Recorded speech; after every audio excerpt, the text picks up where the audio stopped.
friends come to me quite often, and if we talk about Downton Abbey, they ask, how real is it? Are there, and even before Downton Abbey, I'm sure all of us have had questions once people realize that we work for Families of Wealth. You know, really, what's that like? You know, what do you do? One of the most often asked questions is, what do you wear? TJ Maxx?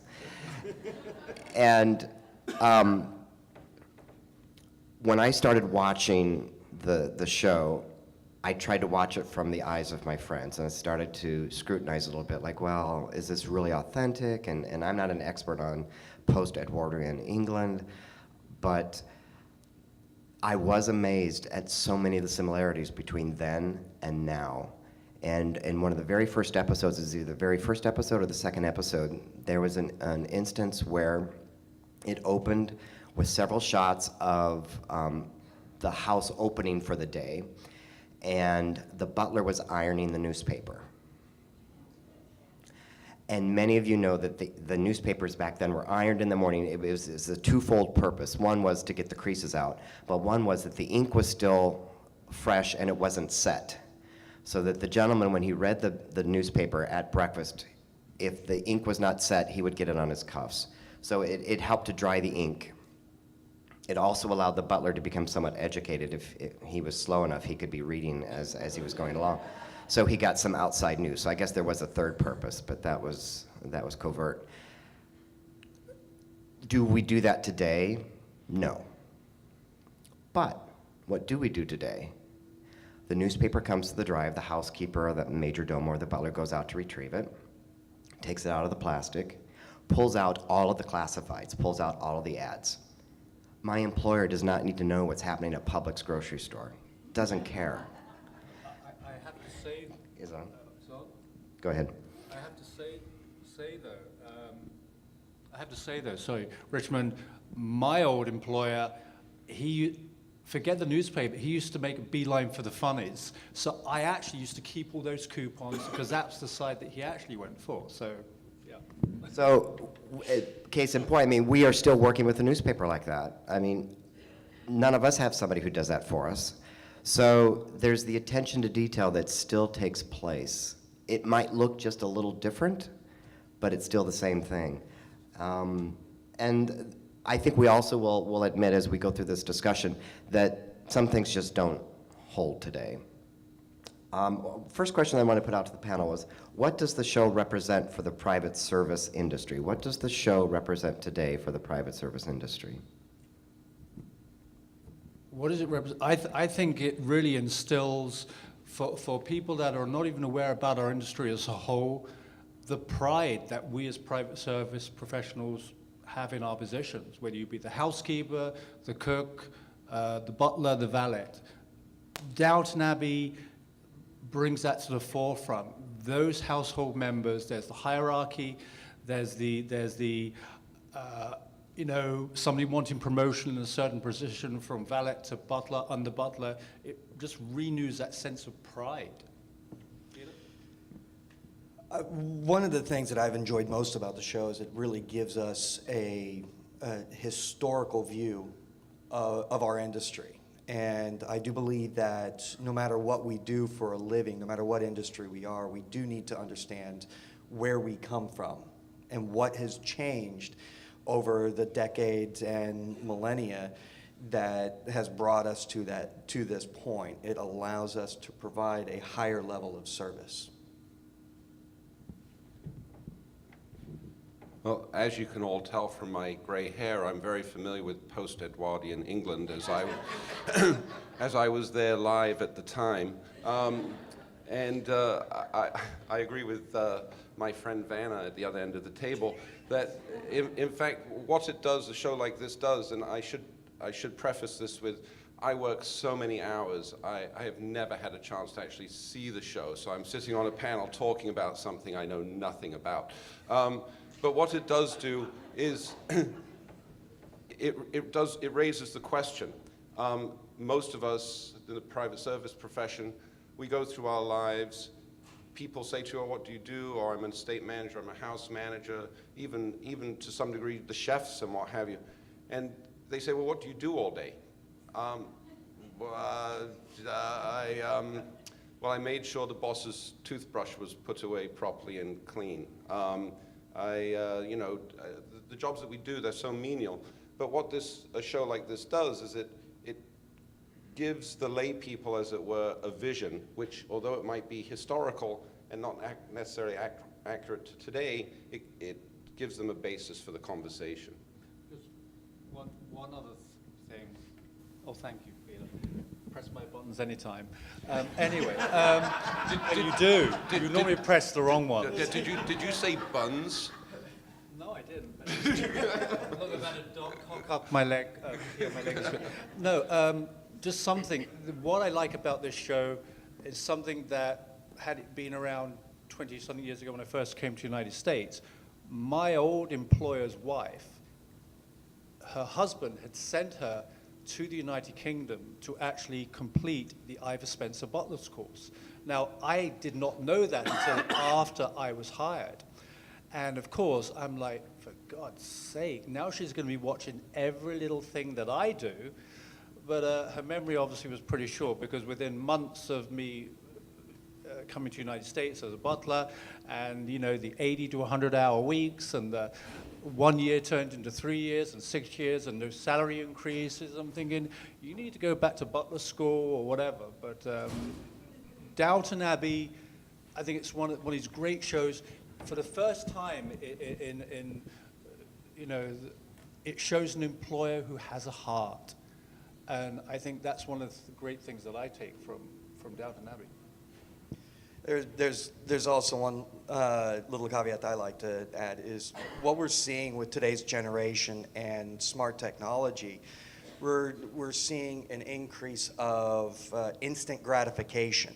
A kid who graduates college goes into an office environment and then says a week later, well, why aren't I the manager? And what we see with this show is a proper progression through the ranks, working your way up, and especially within this industry. We have a lot of people coming into this industry saying, never having worked in a home before, goes to a school and then comes out and says, I'm the best at this. I am a professional. I am an estate manager. Whereas, and Graham and I were having a great conversation last night about. I think that was this morning, Peter. I think you're right. Yeah, I think that was this morning, something like 1 a.m. Yes. Yeah, it's 1:30. Yeah. Yes. And it really hits home, because you do. There are so many nuances within this industry, and so many finite details that a 4 or 8 week crash course is not going to teach you. It'll give you a great toolkit, it'll give you a great basics, but until you really get into the home and you start with the workflow of the home and dealing with the principles, you're not there yet. Right. Go ahead. I think what also existed at that time frame, though, was almost, whether it was officially set out this way, there was in the household there, it was understood that there was kind of like an internship program. There was a mentoring system in place as part of the culture. So if you were brought in as an under butler, you knew that you had two choices. You either stayed there because you didn't aspire to anything better, or that you started to connect with somebody within the household who would start to bring you up through the ranks. And there's a lot of positive changes that have happened throughout history, of course, but I do believe that is probably one of the negative changes that has happened in our industry, is that there is nobody out there. That's not true. There are very few and very hidden of those people that you can have that internship and understand that you come in to a home as a valet or as a footman or a houseman, and then those who are of the higher level in the home bring you up and teach you the ropes and teach you those idiosyncrasies that you would not have been able to realize on your own.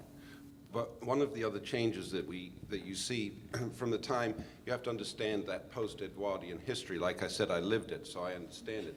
That manor house is from the feudal times when the lords and the knights and the serfs. Those manor houses were the center of that community, wherever it was based. It was the leader, it was the boss. The people outside of that were farmers, workers, cobblers. The people that would go to work in these houses many times had no other choice. It was, I'm going to go work in this menial position in this house or starve on the street because there is no work. And the pay was room and board. They got paid a very little amount of money, if any at all. It was a livelihood. It kept them alive. Of course, Which today, is more than what many people had back then. It was actually considered an honor in the community to be a maid in the manor house. As it still is now in United Kingdom, Buckingham Palace has an apprenticeship program. You spend like a whole year just cleaning silver, and while you may not make the big bucks at Buckingham Palace, the payoff is at the end.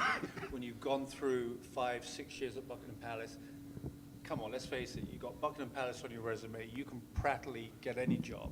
I was passed over for a job. I had worked at Buckingham Palace, but only on a temporary basis.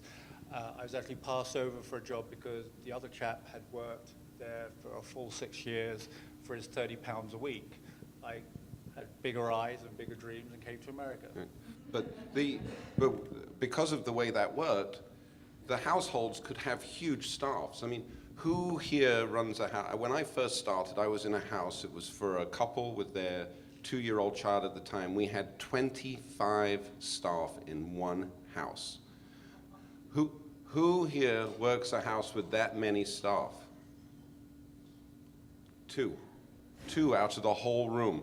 Yeah, you get it on yachts, Paul. I know you get that kind of staffing on yachts, but that's because there's 3 guys just to clean the engines. In the household now, you don't have the butler whose main job is just to run the house, and a scullery maid, and a valet for the gentleman, a footman, all these different positions. Now you've got an estate manager who is probably a part-time cook, a part-time nanny. He's the butler.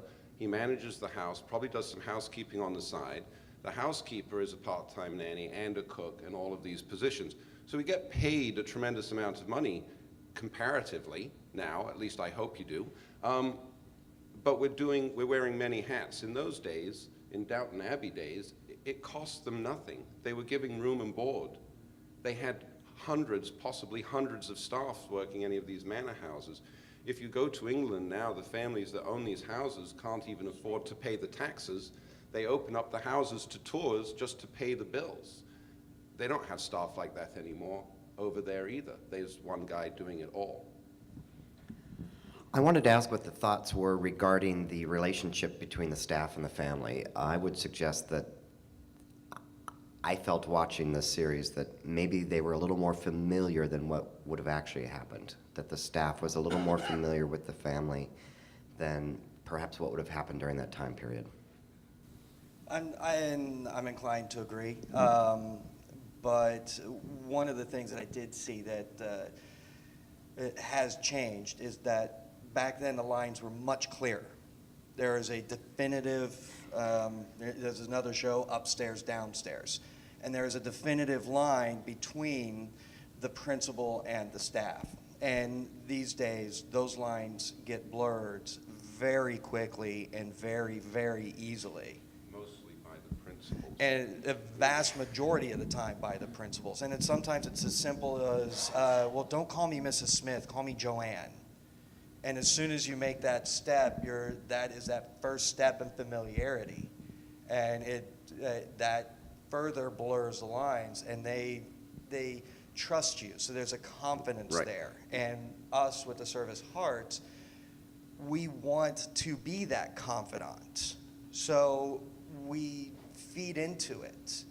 And 3 months later, when the relationship is damaged, we're looking back going, what happened?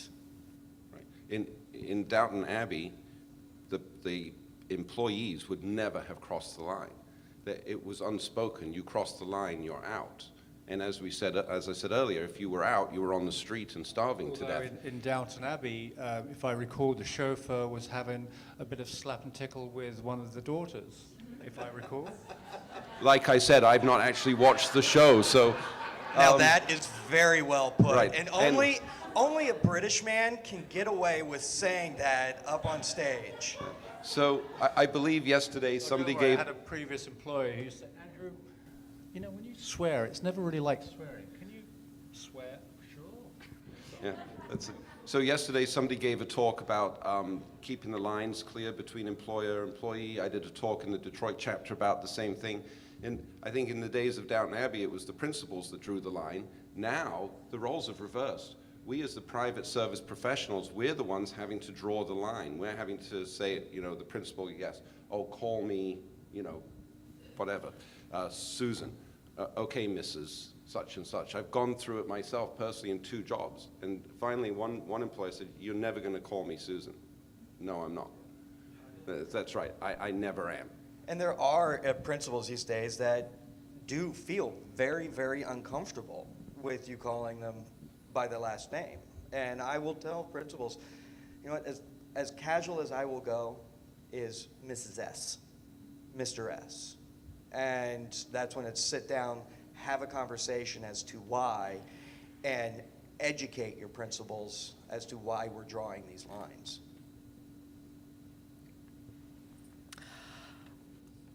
One of the strongest characters in the program is Mr. Carson. How would you describe Mr. Carson's relationship with the rest of the staff? Visually, none of us look anything like him. Mr. Carr, I think he epitomizes, you know, before Downton Abbey, you know, the story goes that Andrew became a butler because he watched Upstairs, Downstairs, and Hudson was the butler in that particular family. I think he portrays the role splendidly. I forgot, what was the question? How does he relate to the rest of the staff? Or, yeah. Oh, I think he does his job very, very well. No slap and tickle in-house. Well, there is, actually. I think the valet was having a few shenanigans with one of the... Yeah. He handles that... No, he handles that appropriately. No, I see a little bit of myself in him. I don't know about you, Graham. Well, as I You've said, got more hair than him. Yeah, so as I said before, I've not actually watched the show, but as there's so much slap and tickle going on, perhaps I'll take the time out of my busy schedule to start watching it, yes. Well, and he did have a very difficult job because not only were there lines with the principal, but there's lines with the employees. And as the homes get smaller and smaller and smaller, we don't have that as much of an issue because, as most of us know, we are the houseman, the valet, the maids, the chief cook and bottle washer. So blurring relationship boundaries with ourselves, obviously, is, well, for me it can be a little bit of an issue.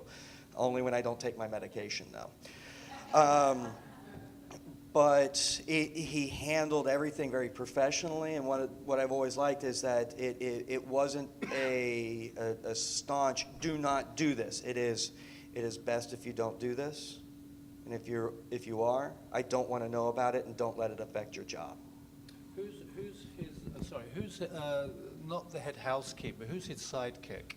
The equivalent, not Mrs. Bridges. Who's the lady who? Mrs. Hughes? Mrs. The one Hughes? who I think's got the hots for him. You know, the few tears. Yeah. Mrs. Hughes. I think She's slapped, right? She's slapped. She's slack. She's slapped. She's a slapper. She's slapped, and then the other one's tickled. Oh yes, Right? yes. But I, you know, it's a bit. You sense there's that she has the hots for him. But again, we're in a private home, and I actually experienced this in a home in Baltimore, and one of the housekeepers had some hots for me, although she was barking up the wrong tree. But anyway, and she made it quite clear, and you know, it was a bit of a sort of what's that movie with Sharon Stone? Sort of a "If I can't have you, nobody else will." It was really crazy. Fatal Attraction. Thank you. But no, I think that the head. Yeah. Anyway.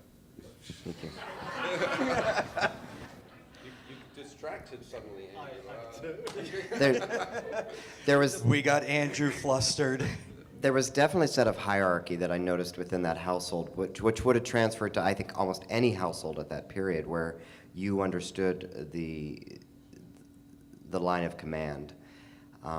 You could even see that just if you were to see the scenes of the dining room, the staff dining room table, and where everyone sat at the table, and who controlled the conversation, who was allowed to interject at certain points during the conversation.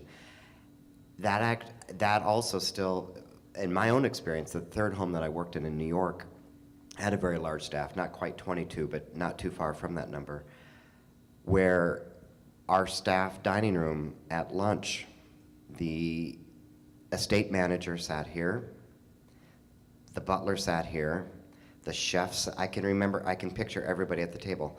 The chef sat here, the housekeepers, ending with the laundress, and then the under butler across from the butler.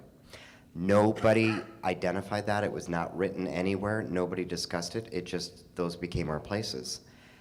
And when the estate manager might have been gone for the day because of sickness or a meeting or something, the butler took that position. And I was like, wow.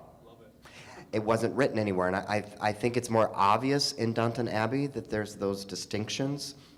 But if we were to really think about it today, maybe it's not a staff dining room table, but maybe who has the keys to the employee car, who gets this, who gets that, who has the most contact with Mr. and Mrs., your principals, who's the go-to person for that. So there's still those rules that exist, but I wanted to discuss maybe some of the rivalries between some of the, because that's where it really gets juicy and dirty, and where it becomes a soap opera. I want the dirt. Slap and tickle works, but I kind of like the other dirt too. So if you want to address any of the rivalries that you saw going on between staff, amongst the staff.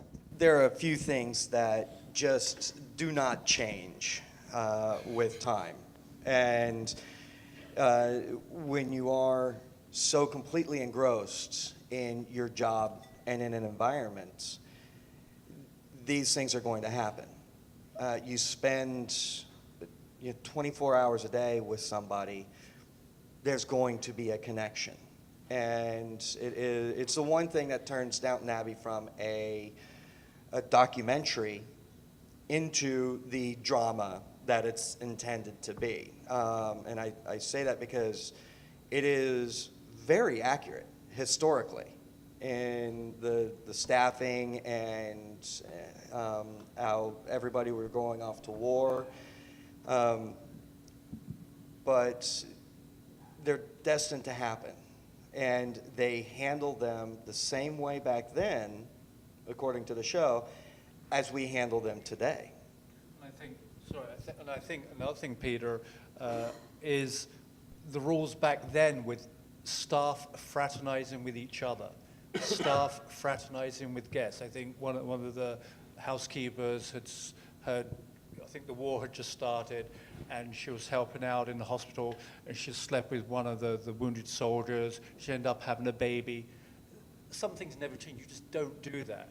Working in a private household, you've got the estate manager or butler who has the hots for little Susie to cook. Don't go there. And that applies to corporate. It applies in all workplaces, really. Don't go there.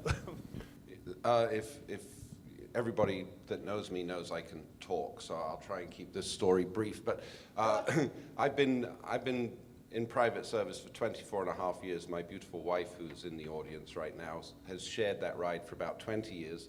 Also, and she can verify this story that I'm going to tell. I think it illustrates what we're talking about, that some things over time never change. There's also a friend of mine here, Mike Valley. He's an outstanding chef from the Palm Beach area. He's joining DEMA, I believe, after this weekend.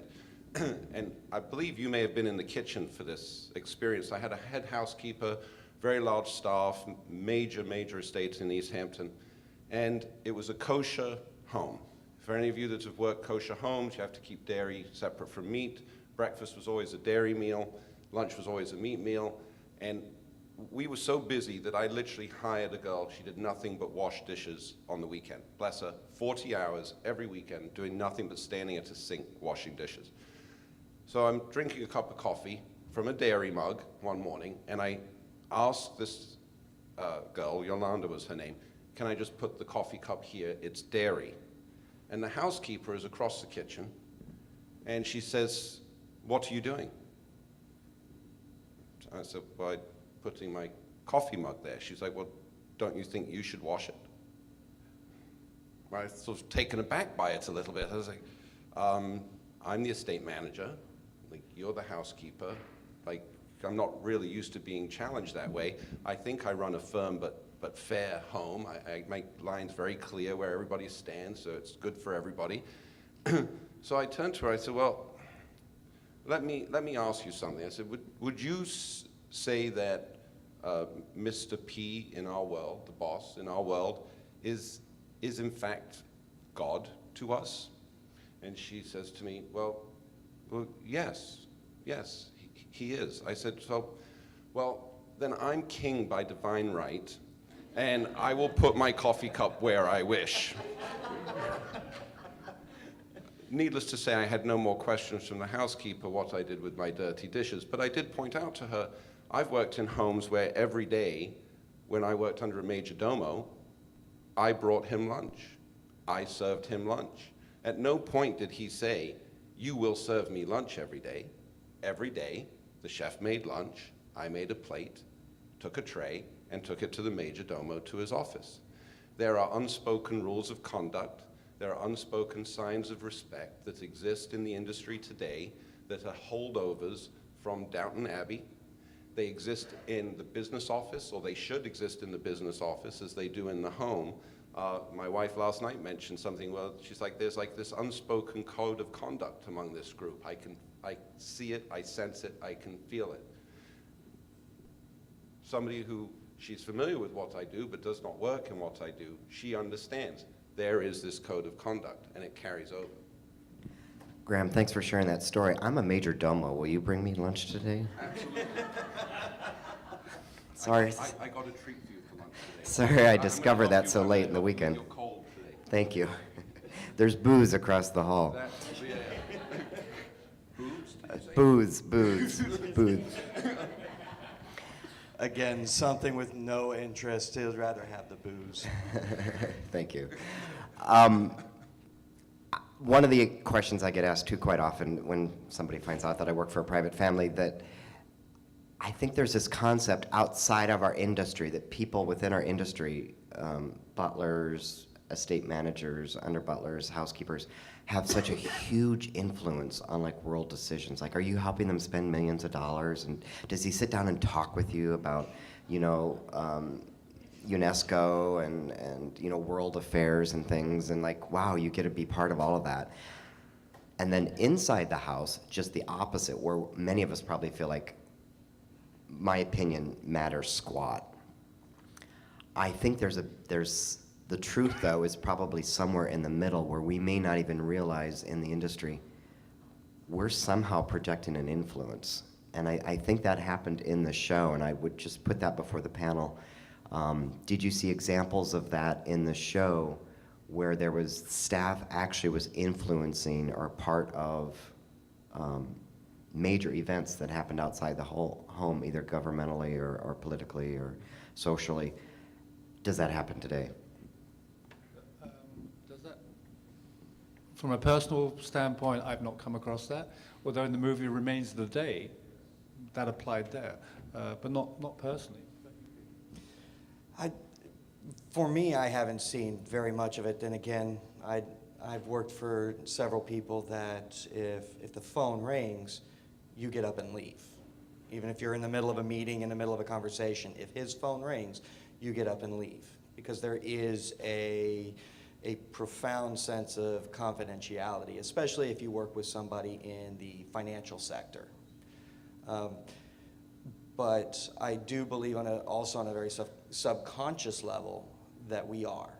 And I saw a question posed on LinkedIn some time ago of saying, as a private service professional, do you really feel like you're influencing or impacting the future of the world, basically? I don't remember the exact wording, but I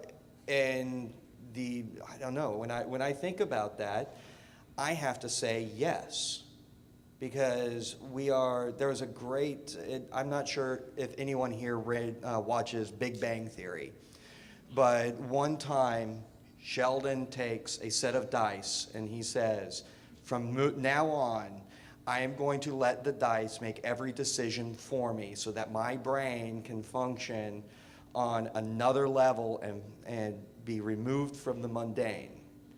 And he actually says, I was able to solve this and this theoretical problem because my brain can focus on something else. And I think that also happens in our industry.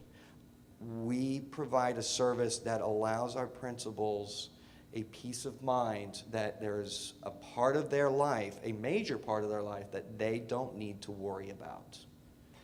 Opening up their time to focus on something that has a greater impact.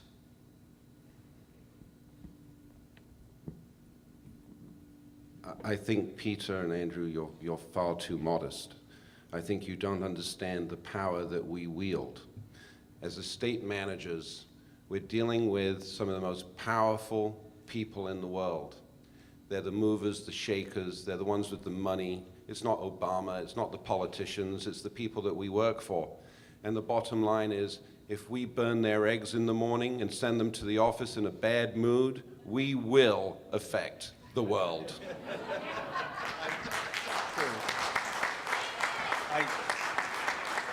I would just like to add, as an organization, putting aside our own individual roles in our career paths, as an organization, DEMA, the clients yield the power on a monetary level, but we as an organization yield the power to make the changes that are so desperately needed within our profession.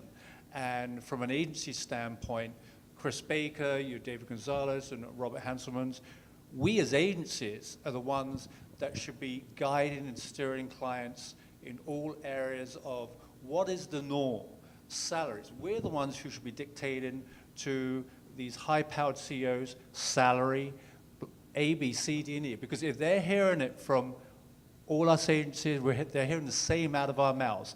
They're not going to be shopping around. They're not going to be nickel and a dime in. And that's why I really think as an organization, and for what DEMA is doing, what it's currently doing, what it plans to do in the future, suddenly, within the next 5 to 10 years, might take longer. You're not going to be lowballed on salaries. You're not going to be walking in there with your tail between your legs, sort of like, well, I really want 150, but I'll take 90. No, I really think as an organization, we're the ones that yield the power. So going back to,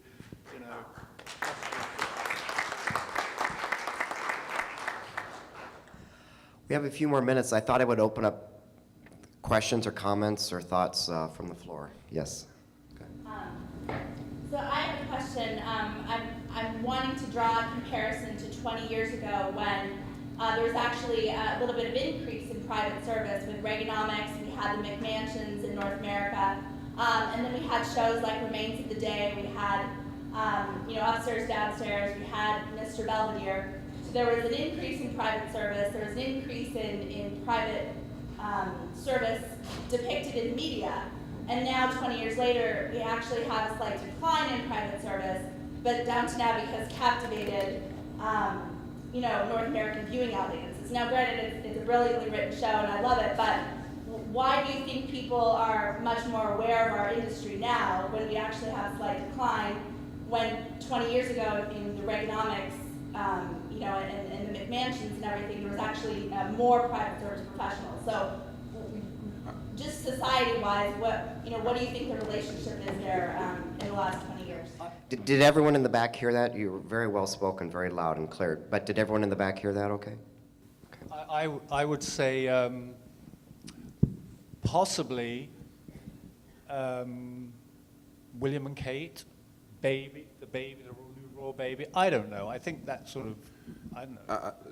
From my perspective, I wish I was a statistician. Maybe I should get Mike and Matt up here because they seem to be good at that. Everything in life is cyclical. And I think that what happened actually is you're looking at the shows, I'm looking at the economy. I see 5, 6 years ago when the economy started to go down, this industry got a lot of press. Oh, you can make $100,000 as a house manager. So every semi-employed or underemployed person that thought this was a cool idea entered our industry. And what happens is like anything else, supply, demand, it watered down the industry to some degree. People coming in, claiming they were something that they weren't. It affected salaries. It, I think, soured a lot of employers. They were hiring people who weren't capable of doing the jobs that they said they were capable of doing. Employers got a little burned, and they were like, you know what, I'm going to go without. I've seen this. I don't have statistics. It's an opinion, but that's my opinion. And I think that that tide is turning, and with something like Downton Abbey, I think it's raising the question again. I think it's raising the interest again. But it goes back to what Andrew was saying. We, as an industry, not unionized, we just have to stand firm. We have to understand our worth, and we have to say there is a difference among us. We are professionals. And I think as they get exposed more and more to people who are truly qualified, truly understand the work, and can truly do the work, you will start to see an upswing in the hiring practices again. Another thing, Graham, is something that I'm a bit of a stickler for. Obviously, being a headhunter now, and I don't know about Chris and David, we get these resumes, and suddenly resumes we've got on the top, butler, estate manager, chef, personal assistant, whatever. The word butler, because it's currently very fashionable, and yes, you can possibly earn more money if you have a fake British accent, but really, when I've had positions and I place and I put the job posting up specifically for a butler, traditionally trained butler, and I have 100 resumes come in, and they're saying, well, that's got my name on the position. And this mainly applies to Americans, I have to say that. They're saying, they say, well, why did you not present me for that position? And I said, no, I have presented you for the position, but deep down knowing full well, you're not a butler. Now, what defines a butler? It's more than the British accent, I can assure you. But I guess through my interview process, and I'm saying, I presented you for that job, and guess what? They want to interview you. So, you know, I'm assuming you've got the rig of the day, you've got the tails, you've got the gloves. Andrew, you wouldn't catch me dead wearing that crap. Yeah, you're probably right. So the verbiage, the terminology, don't put the word butler on your damn resume unless you can deliver in that, because it really is a personal irk of mine. Chris? No, I really... Well, I also see other industries... And it's an insult. I think it's really an insult to people like yourself, Richmond, and people with far more experience than myself, that really have honed their skills as a traditional butler. Rick Fink in United Kingdom, he's 80-something. I met Rick this summer. He's one of the old boys. He's like second or third generation butler, and he's music to my ears, and he's one of the old farts out there. I know he won't mind me saying that, but he's old school. And once somebody like that disappears, I've noticed also that there's been this trend with other industries borrowing the terminology. I mean, you have travel industry borrowing, you know, this hotel has pool butlers and bar butlers, and I'm like, what, you're polishing shoes for people at the poolside? You're oil on somebody or a butler? a bar butler, really, please. So, please don't get me started. Well, you're bringing me lunch. So, other questions? I saw a few other hands. Yes. Yes, I appreciate the panel, and like you, Graham, I haven't had the pleasure of seeing the show, but in having seen some other movies that depict, and they have large staffs, I read the job descriptions today, and I go through and I break it down into, you know, okay, well, that could be an event coordinator's position, that's more of a PA's position, and I look, and there's only so many hours in a day, and they're expecting an estate manager or a house manager to do all of this. Is Downton Abbey bringing back that this is more than a one-person job, that, we do need other staff, that, we can hire one person, but they're gonna last 2 weeks or 2 months, and then they're gonna be dead. I think the point being made here, thank you for making that. In my opinion, Downton Abbey did have very defined roles, and they were traditional that would be passed on. And if I'm not mistaken, I think even in some homes, when the butler left or the cook left, the name was even passed on, so that the principals did not have to learn new staff member. I mean, Mrs. Carson, when she retired, was replaced by Mrs. Carson. So there was a very defined, everybody knew his or her role, and that could transfer from one home to another. Today we find, because of the economy, because of downsizing, all of that, job descriptions, as you were mentioning, they're twofold. They're chef slash butler. They're estate manager slash toilet cleaner, whatever. So will we be able to get back to that, as maybe Downton Abbey helped bring back some truer definitions? Well, I think everybody you talk to these days, any of the agencies, any of the schools, and you ask them define for me what a butler is and what an estate manager is and what a valet is. Each one of them is going to have a different answer. And a title is simply a word, and that's all it is. Are you an estate manager? Are you a house manager? Are you a butler? Whatever you choose to call me, either way, I'm a private service professional. I am in your home to make your life easier. I have a skill set that fills a need. What does that make me?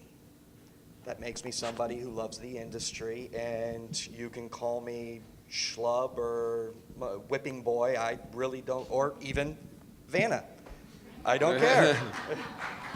I think what it boils down to is you have a household budget, right? I've got $1 million staffing budget. Can I make that $1 million budget last for 10 people? Can I have it work for 15 people? I don't think my employer really cares as long as I don't go over $1 million. So maybe I'm willing to cut my salary in half and I can hire somebody else who's going to help me do the work.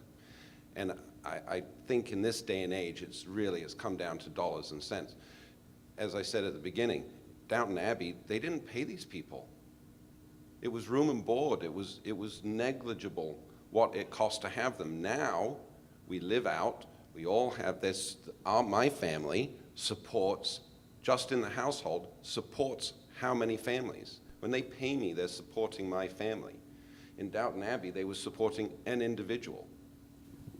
Graham, I think from an agency standpoint, what I really so much enjoyed about Downton Abbey, we as agencies spend so much time, believe it or not, educating or trying to educate our clients on, not just the protocols, the expectations, the titles, salary, how many days a week you work. You mean I've got to give them a day off? So to me, I've always, we walk through applicants, we handhold applicants in our placement process, but we handhold our clients as well. And yes, I would love to be able to say to all my clients, guess what? I'd love to take you on as a client, but before I do, I really think you should watch one episode of Downton Abbey. And I want them to get the warm and fuzzies. And they may not understand it all, but I want them to sign off on that they understand, because it shows the principal with a heart. It shows a principal who cares about his employees. It shows the hierarchy of the staff. It shows when you cross boundary lines. And that's why I think Downton Abbey is such a wonderful period piece, that is current, and it's why it's taken off. But hopefully as well, I'm hoping that these rich and wealthy people learn something, because, back in school, I learned far more from a movie or a documentary, and these people, unless it's in Forbes magazine, they're not going to listen. Can you explain to me, you keep using this term and I'm not understanding it, you keep saying something about having a heart.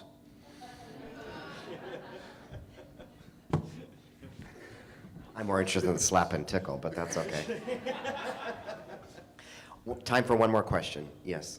I note of having a heart, there was part of the show where the cook was having eye problems, and she was afraid to let the state, Mr. Crowley or anyone know that she was having these problems because she thought she'd lose her job. But then when the family found out, they actually sent her to the best hospital in London to get it taken care of. Do you think that is accurate, that they really would have done that in that time? No, well, it's wonderful. It's a wonderful story. Guess what? I chopped my thumb off on my boss's yacht. I was adjusting the lines, and my thumb got caught between the post and whatever, a gust of wind, and it took my thumb off, and I'm like, shit, it's dangling by a sinew. And I don't make a big deal of it, and I don't have health coverage at the time when I arrived here. And I called my boss's wife and said, oh, I'm sorry, I'm going to be late for setting the table for dinner, a 3-hour trip to the emergency ward. And I come back, and it's all bandaged up, and she looks at me, she goes, it's okay, we set the table ourselves. And I didn't make a big deal. I didn't have health coverage. It's wonderful to see that. It's so wonderful. So I want to believe, all employers are not created equal, thank God. And I think it's the exception to the rule. But I love it.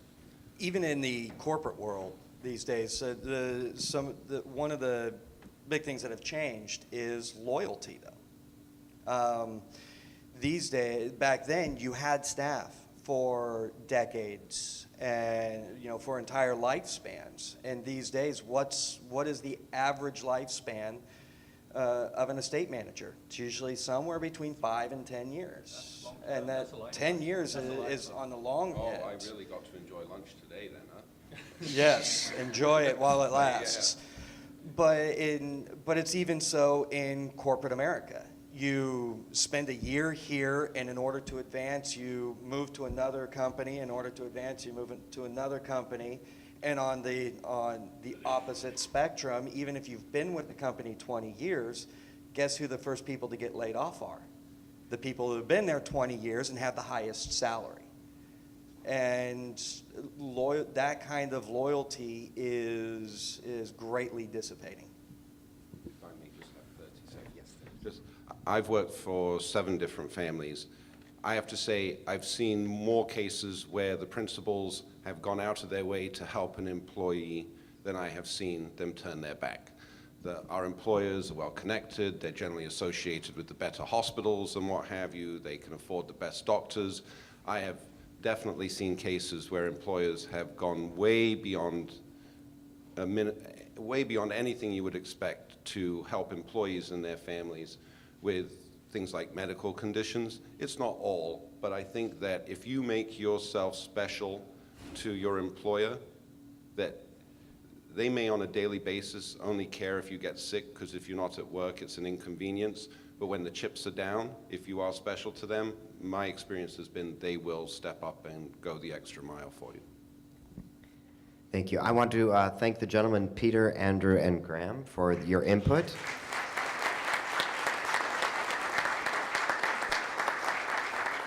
Thank you also for what the 3 of you collectively provide for the industry. I think you're brilliant men, and you're have a compassion and passion for the industry, and I value all of you. So thank you for what you're doing today for the modern Downton Abbeys.